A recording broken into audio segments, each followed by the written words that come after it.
Welcome back to another edition of NST Chat. My name is Azmi Ansha, and with me today is Datuk Raja Nong Chik, Minister for Tidal Territories and Urban Wellbeing. He's here to talk about his campaign trail and how he has figured out a way to defeat Nurul Izzah, a formidable challenger from PKR. So, Datuk, how's your campaign trail going, and what are your chances? So far, very encouraging in the sense that I put the groundwork, not the last 2 weeks, but almost the last 30 years, because I grew up in Lembah Pantai, married in Lembah Pantai. My children also born in Lembah Pantai, and I started my political career as a grassroots leader more than 25 years ago. So I would say this election is a culmination of what I've done in Lembah Pantai.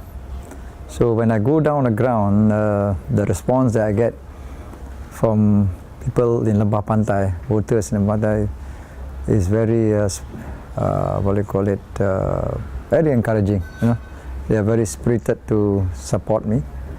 So that is the encouraging aspect, and at the same time, I've got quite a lot of volunteers who have volunteered to help out. Yeah? So in that sense, you've covered all your bases, and you're able to push not just your agenda but also the Barisan's agenda. Well, literally, you covered literally the whole of Lembah Pantai. I wouldn't say so, because you must remember in KL, more than 30% of any area, the voters do not come from that area. So, and they may be also young people who are also exposed to the internet. So I wouldn't say I've covered everybody. So the area that I am concerned is those people who do not know what I've done on the ground. Yeah. This would probably every politician who has ever gone to polls would always say they're confident of winning, and I'm sure you are very confident of winning too. But what would be your strongest point in pushing your ideas to voters? I think my strongest point is results I have achieved, especially the last 4 years, and to a certain extent before that, and my commitment and hard work during the last 4 years towards Lembah Pantai and even other areas of Kuala Lumpur and wilayah Persekutuan. So I've shown commitment and work hard, and I believe these are the qualities that the voters of Lembah Pantai is looking for, and I'm willing to continue working hard for the voters of Lembah Pantai. So you are up against a very formidable opponent in Nurul Izzah. She won quite handily back in 2008. How do you perceive her, and what makes you a better parliamentarian than her? Actually, she is basically a politician by perception, no? Because of her family background and what she represents, she gives some sort of a perception that she is the right person or the right candidate for the area. But the last 5 years have proven she has failed to represent Lembah Pantai, especially the needs of the voters, be it from the lower income group especially, and partly from the higher income group. So to me, she is there by perception. That's why she become formidable only by perception. So basically she's hanging on the coattails of her father. Partly, and the image building that has built up around her, and as I say, what she is and what she actually is can be different, and this is what I think one of my quotes is, you can fool some people some of the time, but you cannot fool everybody all the time. Yeah. And what about this court application that she tried to expunge 4,673 so-called phantom voters in your constituency? So that What is it? basically, that's why I was surprised when she filed that court action, which was rejected by the court. But I was told in the press, it came out in the press as well, her lawyers are going to appeal probably next week. To me, because she has not gone on the ground, she doesn't understand the voter profile of Lembah Pantai, where fair majority were former squatters who has now shifted to high-rise flats, low-cost flats and whatnot. But they're still staying in Lembah Pantai. And their kampung Stenggan, whatever name before, Paya Bakti, Pasir Kiri, Pasir Dalam and whatnot, Pasir Lama, all no longer there. Now it's replaced by high-rise flats. Sometimes in the same place, sometimes even in a different place, but in Lembah Pantai. So if she understands, then she knows that they are real people, not some ghosts from somewhere. You know. So then I was told even some people in Bangsa also is in the list, including the secretary of the resident Bangsa Baru Resident Association Prem. He's not squatter, but maybe his address has some technical issues in the SPR list, and because of that, his name also in the list. And yet he has been active as resident association for the last I don't know how many years. And if she has been got on the ground, then immediately she will know that this person is definitely not a bogus or hantu, you know.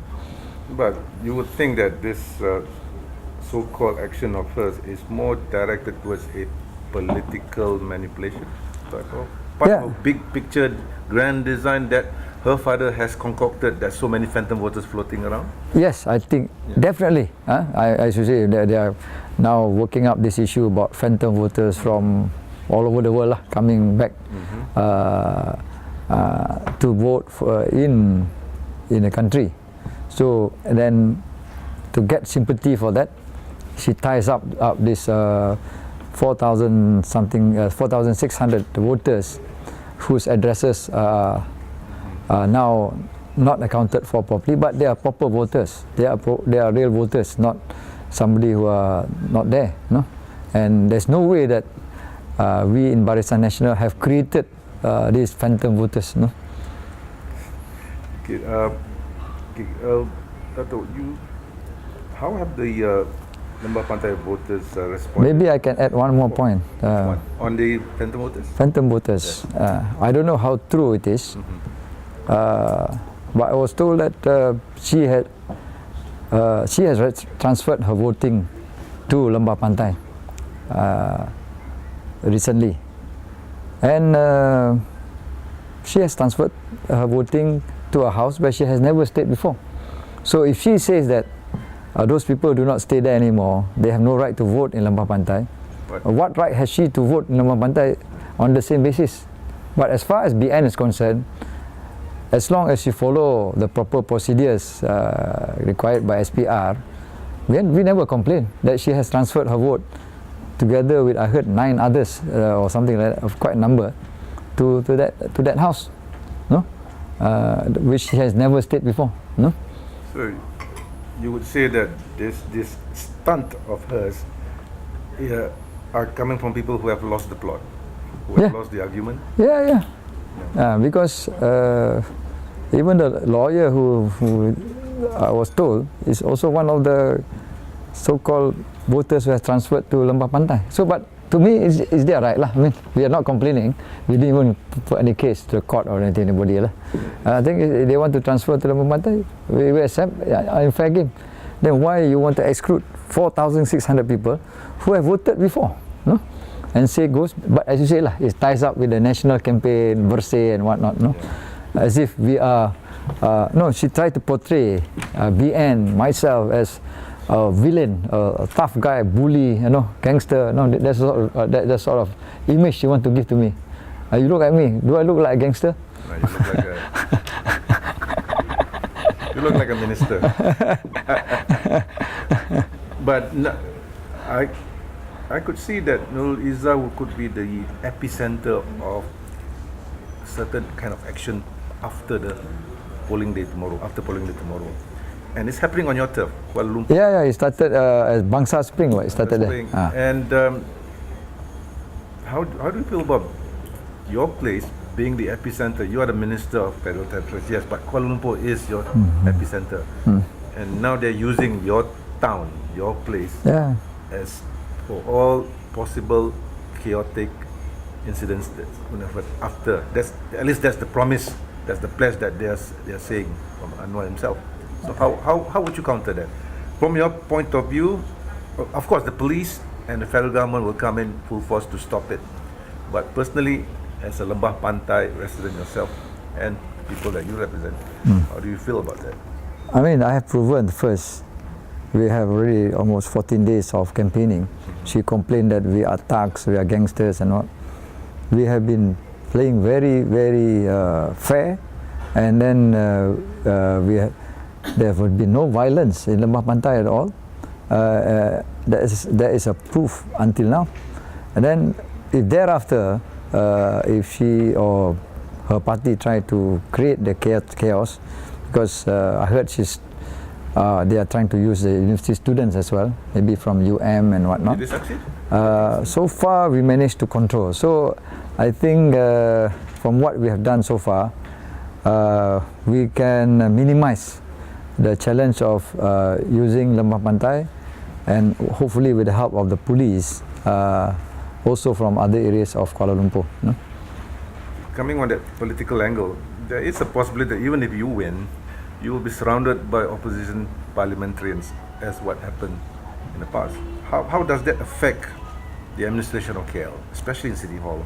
Will it affect you personally, since there's a good chance that you might be reappointed as minister? First, I'm quite confident this time of not only one, not being the only one.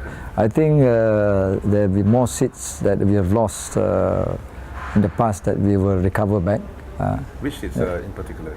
I think quite a number. I think Titi Wangsa, we have a good chance. Wangsa Maju, we have a good chance. Batu, we have a good chance. Datuk Raja, a reasonable chance.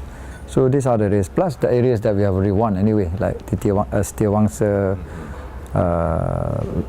Putrajaya, Labuan and whatnot. So these are the areas where I think we have a very good chance or reasonable chance.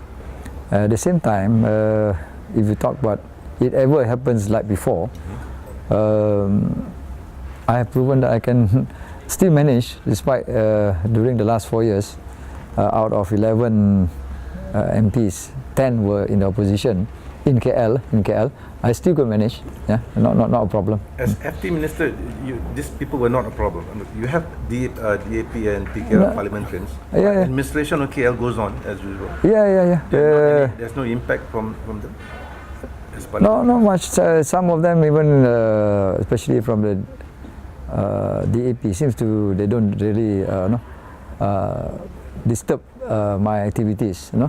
Sometimes they even join the activities. And plus, so their presence or their lack of presence did not make much impact to how we run the federal ministry. Now, something about Lembah Pantai itself. It's probably the most cosmopolitan constituency in the country. Probably even the wealthiest, in fact, in that sense. You just I'm sure you are regular at Bangsa village. You could see the kind of wealth that spreads out there. And also some of the place where some of the top minds of the country reside. How would you respond to their needs? These people who are not into bread and butter issues, they don't want to look at their longkangs or their trees or their back poor houses or infrastructure, because infrastructure are quite good. But how do you respond to their, I would say, intellectual needs? I obviously explained that to them the more of the national strategy direction set by our Prime Minister, explain to them, and then highlight to them the elements of the government transformation program, economic transformation program, and then at the same time make comparison Malaysia with other countries in the world. No, we are not the best, but we are doing much better than many countries. And one thing, we are given a very peaceful environment, despite consisting of three of the world major race in the world, and at the same time plus many other nationalities. So it has proven that our formula, especially under Barisan, has worked well. So I more on the national picture when we meet up with this sort of group, and economy is one of the important factor that I highlighted, especially under the Greater KL Klang Valley plan, where we're going to transform KL as the top 20 most livable city and top 20 in terms of income. So in the world, so that we can be on par with cities like Singapore, Hong Kong and whatnot. Yeah. You're talking about wealth creation, especially among the professionals in KL, who are very keyed into that kind of issues. So you could see that the wealth is spreading, but how much more can you push wealth in KL? I think we have still room, because if you just make a comparison, KL and Singapore, income levels is still well below what Singapore levels, even for the same post. So I think Malaysia has room to catch up, and this is a sort of wealth creation we can do, and when that happens, all sectors of society will benefit in a way. Even the lower income group, once the income levels go up, their income levels go up also, their standard of living as well go up. So is that the way we are pushing forward. For example, we're looking at by 2020 income level of about 15,000 US minimum, compared to about 9,000 now, per annum. Is there any part of Lembah Pantai that you feel is still needs some push for development? Maybe a bit of infrastructure development, or is Lembah Pantai so developed that it's already self-sustaining? No, it's not. It's not. In the Bangsa area, it's more towards upgrading some of the facilities in terms of road access, and also upgrading the green areas. But in the Pantai Dalam area and Kerinci area, this is will be the focus of development, where we need to upgrade the public transport there.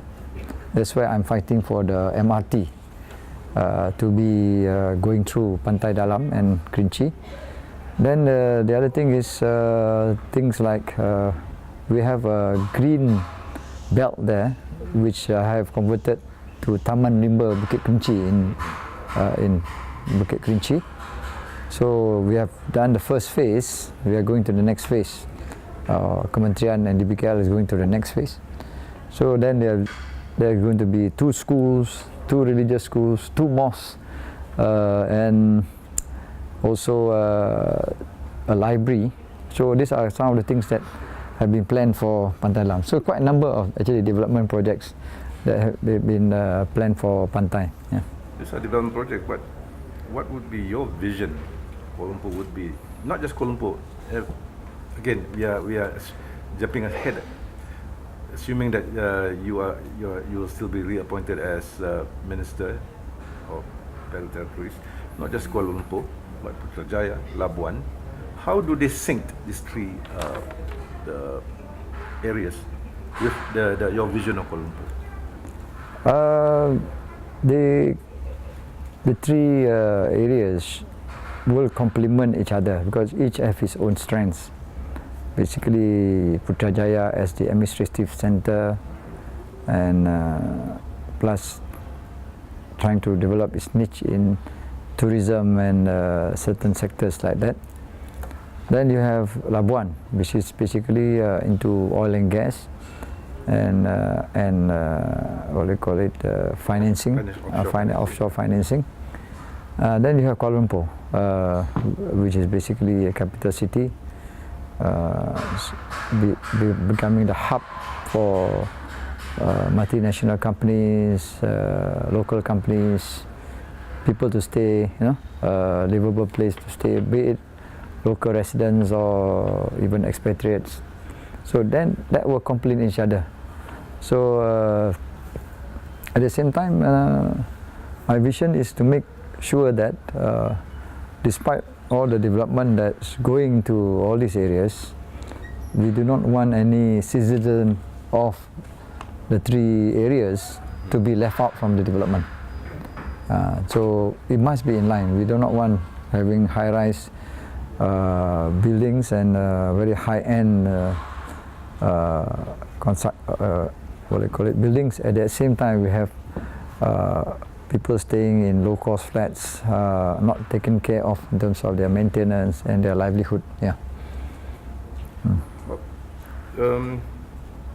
If you win, and I'm pretty sure you are confident that you will win tomorrow, what will be the first thing you will do to improve Lembah Pantai that your opponent did not do? I mean, she did not do many things. What would be the first that will cross your mind that you no, first day after victory? Because first I have done pre-election, because I have the advantage of being minister, so I've done some of the things as a minister. But there are other things that I have to do, also to go to the people.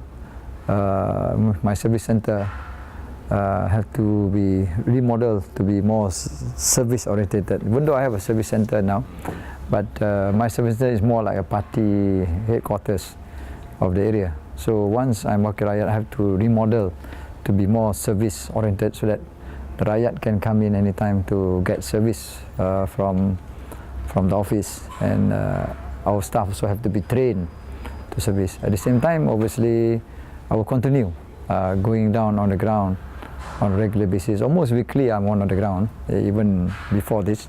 So I will continue and get feedback, what are the areas that need further attention. Then ensure that the various government agencies is coordinated to give better service to the area.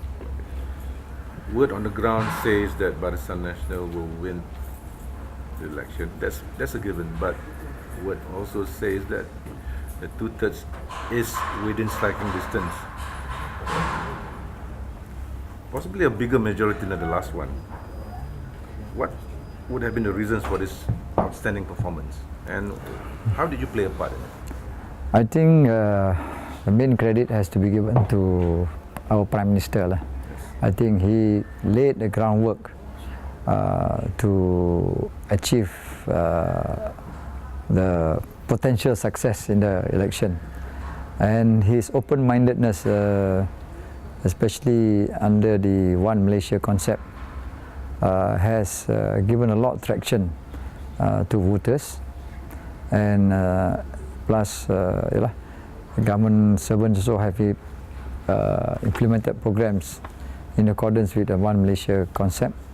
Then further, his attraction towards the youth, he has also taken a lot of initiatives towards the youth, which I think the youth of today, the young voters, is no longer labeled as pro-opposition. They are very open. I mean, and for me, I think because I share the same philosophy as him, and I obviously I'm able to implement policies in line with this sort of thinking, like One Malaysia and concept of hard work and whatnot.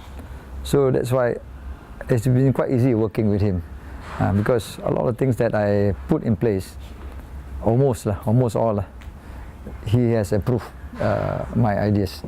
So that has been make my life easier doing my job. Is this your first real election campaign, or as a candidate? Candidate, yes. Yes. Yes, as a candidate, yes. But as an activist, I have been involved a couple of times. How different has it been as a candidate and an activist? The difference is More tiring? not really, because as activists you still have to work, especially the last 2 weeks. I think the support, when you get the support, that's very moving. And when you go down the ground, you get the support. You feel very, that is the thing that give you the adrenaline to work even harder. If you win, because you see the support that you get, which is a genuine support. So that is the one that is moving. You can only experience that when you're the calon, no? Obviously, when you win, it's even better lah. Now only as a calon, no? But would you consider your constituency as the microcosm of Malaysianness? You have all the major races there, the poor, the middle class, and the very wealthy, and literally lots of foreign expatriates. Say Lembah Pantai around Senin Raya is the microcosm of Malaysia. Yeah, definitely, I will agree. That's why it's become a difficult seat, because it's a microcosm of Malaysia where you have 55% Malay, 23% Chinese, about 20% Indians. That's the major races. Then you have some minorities here and there. Then you also have foreigners, and because when I go around campaigning, sometimes I meet up with foreigners. Then they say, I'm from here, I'm not from Malaysia, and all that. So you also have foreigners. When within each race, also you have different levels of income. You have rich Chinese, you also have poor Chinese. Obviously you have middle class. Malay also the same, Indian also the same. So all in Bangsa and Pantai, you have the middle class and the rich. Then you have in Pantai Dalam, you have the poor. Then you have in Klang Lama, Sentosa, you also have the poor of all the races. So it is a microcosm of Malaysia. If you can handle it, that's why I told my voters, if you believe in the one Malaysian concept, vote Lembah Pantai, because Lembah Pantai represent what the Prime Minister is expounding under One Malaysia. Because you cannot vote for Datuk Najib in Pekan, you're not a voter there. And in Pekan, there's not many Chinese voters and Indian voters. So a small number of Chinese, I think, and very few Indians in Pekan. So those who vote for Najib is not a reflection of One Malaysia. But those who vote for Lembah Pantai, indirectly also voting for Najib, like if you're not voting for One Malaysia, basically the concept of One Malaysia, especially the Indians, the Chinese, and also the Malays. That would be the